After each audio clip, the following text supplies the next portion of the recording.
अरे guys confuse मत होइए, मैं टाइम ट्रैवल करके पास में नहीं आया हूँ, ये प्रेजेंट की ही स्टोरी है। हम आए हैं कर्नाटका के तुंगा नदी के पास एक छोटे से गांव मत्तूर में। क्यों आए हैं? तो भैया इस गांव की OMG वाली बात ये है कि यहाँ की आम बोलचाल की भाषा संस्कृत है और इसलिए ये गांव कहलाता है India's last Sanskrit speaking village.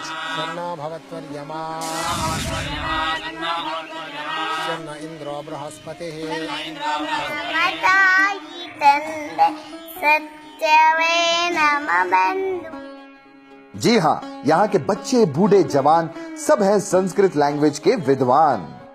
मैं वेद शास्त्रों का अध्ययन किया हूँ परंपरा से, मेरा पिता से, और अन्य लोगों को वेद शास्त्रों का संस्कृत का अध्यापन कराता हूँ। महाभारत रामायण काल में सब धर्म के लोग संस्कृत में बात करते थे, केवल ब्राह्मण के नहीं था।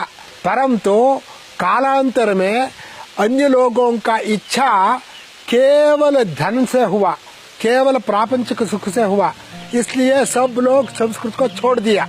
वाह! और इनका ऐसा करने के पीछे सिर्फ और सिर्फ एक ही मकसद है, वो है ह्यूमन हिस्ट्री की सबसे पुरानी नोन लैंग्वेजेस में से एक संस्कृत को बचा कर रखना। संस्कृत एक धर्म की भाषा नहीं, संस्कृत एक फिलॉसफी है। संस्कृत अध्ययन से प्रेम, विश्वास, दृढ़ निश्चय सब उत्पन्न होता है। बहुत प्रभावशाली है संस्कृत। संस्कृत को कई इंडियन लैंग्वेजेस की जननी माना जाता है। आपको पता है इंग्लिश वर्ड मैन संस्कृत शब्द मन्नू से डिराइव्ड है। इसी तरह चंपू से बना शैम्पू, घास से बना ग्रास। जी हाँ, ऐसे कई इंग्लिश वर्ड्स हैं जो संस्कृत से इवॉल्व हुए हैं। OMG मतलब लैंग्वेज के मामले में संस्कृत इंग्लिश की पप्पा है। दूसरी सिटी से भी कई पेरेंट्स अपने बच्चों को संस्कृत पढ़ने यहाँ भेजते हैं। We are teaching Sanskrit from LKG to 10th standard.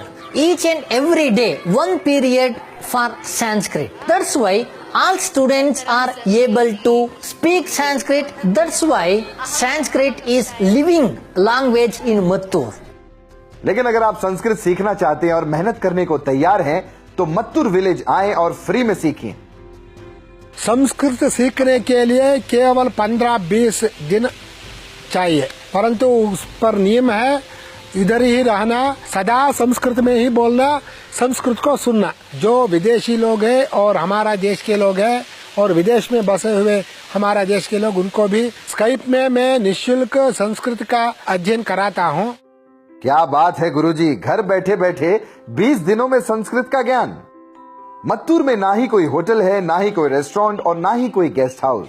यहाँ के लोग गेस्ट को अपने घरों में ठहराते हैं और घर का खाना सर्व करते हैं। मत्तूर के NRI भी अपने गांव की जड़ों से दूर नहीं हुए हैं। वो हर साल यहाँ आते हैं और अपने गांव की हेरिटेज और कल्चर से जुड़े रहना चाहते हैं। देखिए, यहाँ के लोग संस्कृत में बात करते हैं, इसका मतलब ये नहीं है कि आप इन्हें आदिकाल का समझें। यहाँ सभी मॉडर्न एमिनिटीज हैं।